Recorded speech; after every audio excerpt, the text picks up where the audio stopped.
What's going on, my intergalactic pals? And today I bring you some more judge questions and rules. I know it's been a while, but as always, let's get into it. So the first question someone asked is Ada Gala? I'll have it here. And Flash Vents. They said, question, non-active player has Ada Gala and play. Active player plays Flash the Vents and attacks the base with lethal damage, but active player only has 1 HP left on base. Does Gala resolve before non-active player base is defeated? So let's read Flash the Vent. It's a red event, it's a gambit. Attack with a unit, it gets +2/+0 and gains overwhelm for this attack. After completing this attack, if that unit damaged a base, defeat that unit. Let's see what Ada says. She is 2 for 2/4. She's a Force Jedi Republic. She's a red heroism card, and her ability is when an opponent plays an event, deal 1 damage to that player's base. So the way it works is you play Flash Vent, you target the unit that you want to attack with, you have to complete the attack, meaning that you have to go through all the steps, and if you end up defeating the non-active player who has the Gala, it will never trigger. The game automatically ends because the game says, oh, your base is at 0, you are now defeated. Even if Gala could, in theory, ability should deal the 1 damage to make you the defeated player, but when it comes to things like this, it is a nested ability. It resolves after everything else is finished. You are defeated, so that nested ability leaves and the game ends. So someone asked, situation, you have a unit with an on-attack trigger and an upgrade with an on-attack trigger like Red 5 from Jump to Lightspeed or Luke Skywalker Leader upgrade from Jump to Lightspeed. This unit has 2 on-attack triggers when it attacks. Question, if you use Hotshot Maneuver to attack with this unit, does it deal 2 or 4 damage to another unit? Is it considered only the 1 printed on attack ability, or does it also include the upgrade on the attack since it gains it from the Luke Leader upgrade? Hotshot says it's 1 red, it's an event, it's a tactic. Choose a friendly unit for each of its on attack abilities to deal 2 damage to a different enemy unit, then attack with that chosen unit. So the way it works is that you get 2 damage to 2 different enemy units because you have 2 separate on-attack abilities instead of just straight 4 damage. So you would deal 2 damage. Let's say you have the like they said, the Red 5. You would get 2 damage from the Red 5, and you get 2 damage from the Luke because it upgraded on the Red 5. But you cannot target the same unit. It has to be another unit. So 2 and then 2. Someone asked if they play Clone Wars with credits, does it count as paying towards the resources?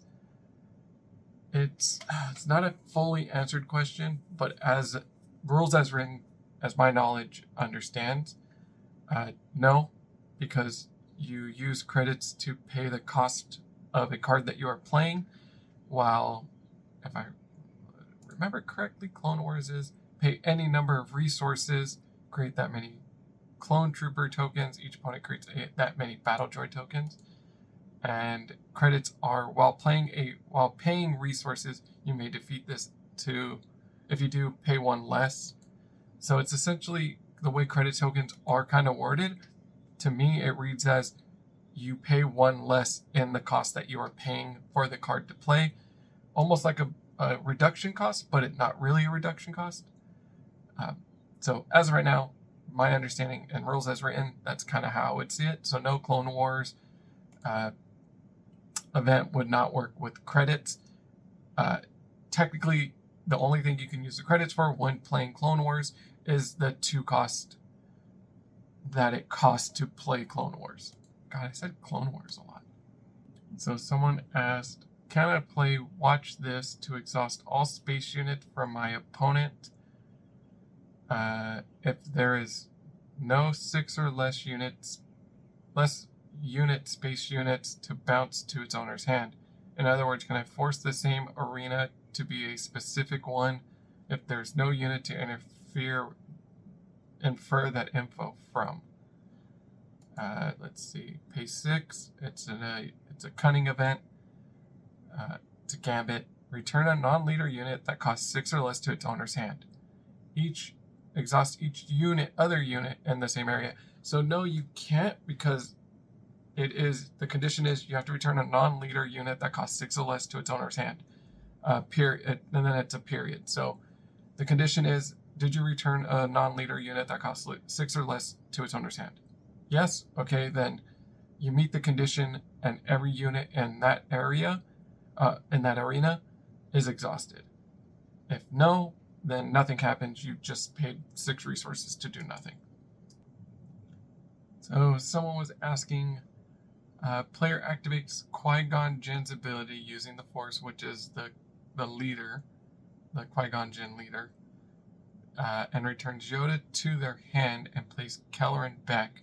Kelleran Beck's when played activates. They play Ahsoka Tano, which also has a when play ability, but is not relevant to the question. Here's my doubts. They then resolve Yoda's when you use the Force ability with 3 units in play, and Yoda no longer in play. So let's read through this. Qui-Gon Jinn, he's a leader, he's cunning, heroism, action, use the Force, lose the Force token, return a friendly non-leader unit to its owner's hand, play a non-villain unit that costs less than the return unit from your hand for free. Yoda is 8, he's command, green, and heroism, he's 5'9". When played, you may use the Force. If you do, heal 5 damage from a base. When you use the Force, you may deal damage to a unit equal to twice the number of units you control. And then Kelleran Beck says, he's 7, he's green, he's heroism, 7/7. When played, search the top 7 cards of your deck for a unit, reveal it, and play it. It costs 3 less? 3 less to play. So I guess they're asking, does Yoda see Qui-Gon using the Force ability? Yes, Yoda would. His ability would be nested, and you would just proceed with every step forward with Qui-Gon, with Kelleran, and you would deal... I lost my train of thought. So you would deal all the damage, even though Yoda goes back to hand. Yoda saw Qui-Gon activate, and you would deal the damage. So with all that being said, let me know if you have any questions down below. I'm going to date this video. I know we have the Mandalorian movie coming out, and we got the promos that we kind of saw. I'm going to go see it. Hopefully you go see it. But as always, be safe out there in that big galactic world of ours, and I'll see you around.